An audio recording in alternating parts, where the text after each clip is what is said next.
मेरे बहुत बहुत प्यारे साथियों, आप सभी को डॉक्टर विजय अग्रवाल का बहुत बहुत प्यार भरा नमस्कार।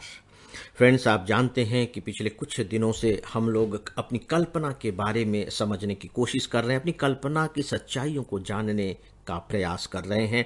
और इसके लिए दार्शनिक शब्दावली का मैंने प्रयोग किया है, माया। और जिस विषय को उदाहरण के रूप में चुना है वह है प्रेम का अनुभव। मैंने आप सबको पहले बताया था कि इस विषय को मैं इसलिए चुन रहा हूं क्योंकि कहीं न कहीं यह विषय हम सबके अनुभव जगत में शामिल है, और साथ ही साथ यह वह क्षेत्र होता है जिसमें हम अपनी कल्पनाओं का सबसे ज़्यादा उपयोग करते हैं। और दूसरी बात यह भी है कि यही वह क्षेत्र सबसे बड़ा है, या यूं कह लीजिए कि गिनती में सबसे अधिक है, कि हमें फिर अपने यथार्थ में वापस लौटना ही पड़ता है। और अगर हम यथार्थ में नहीं लौट पाते तो पूरी जिंदगी भर के लिए कहीं न कहीं एक तकलीफ, एक दर्द, एक टीस, एक पीड़ा को झेल रहे होते हैं।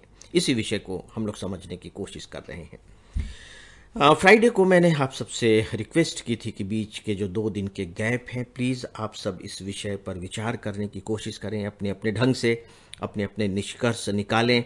और मुझे पूरा विश्वास है कि आप में से कई ने ऐसा किया भी होगा। और फिलहाल आज ये मान करके चलिए कि इस विषय का हमारा अब यह अंतिम दिन है, क्योंकि आप लोगों ने भी डेफिनेटली अपने अपने कुछ न कुछ निष्कर्ष तो निकाल ही लिए होंगे।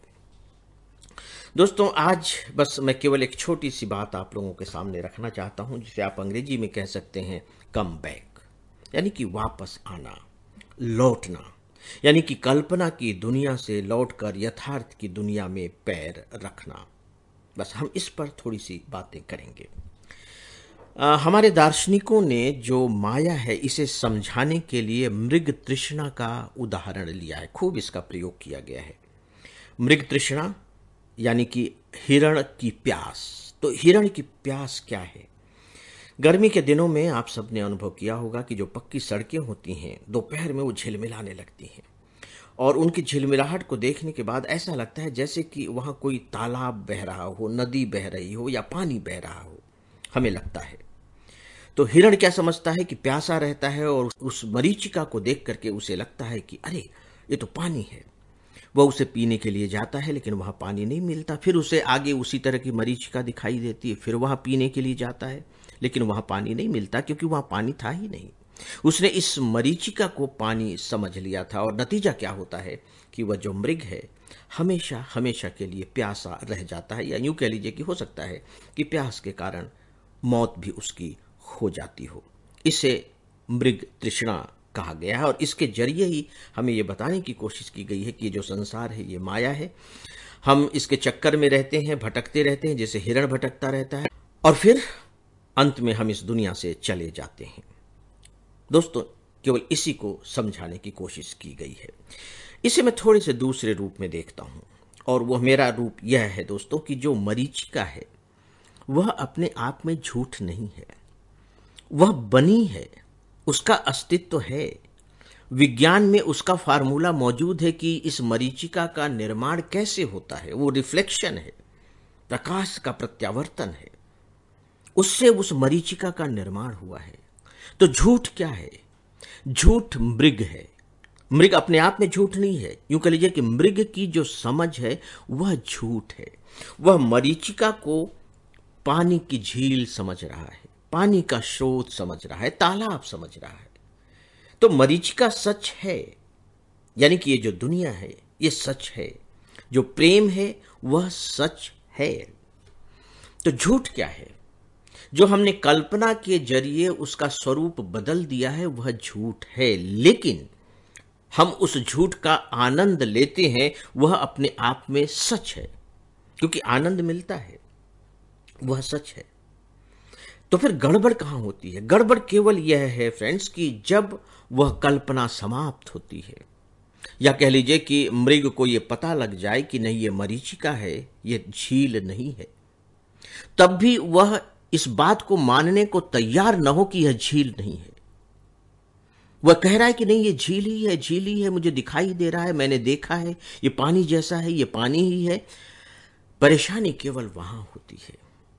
इसका मतलब यह हुआ कि हमने जो कल्पना की दुनिया रची थी उसका जो अस्तित्व था वो केवल हमारे दिमाग में था, हमारी कल्पना में था। अब वो कल्पना समाप्त हो गई, तो क्या उसके साथ ही हमारी वो रची हुई दुनिया भी नष्ट नहीं हो जानी चाहिए? नष्ट हो जानी चाहिए। लेकिन होता यह है कि वह वैसे तो नष्ट हो जाती है, लेकिन स्मृतियों में हम उसे जी रहे होते हैं और उसका शोक मना रहे होते हैं। उसके नष्ट होने का शोक मना रहे होते हैं, और ये शोक हमारे जीवन में पीड़ा का भाव पैदा करता है। देखिए, रचा हमने था, उसे हमने बनाया था, उसके आर्किटेक्चर हम ही थे, अपने हिसाब से हमने बनाया था, उसकी एक एक चीज हमने गढ़ी थी, तो हम ही उसके बारे में सबसे ज्यादा जानते हैं।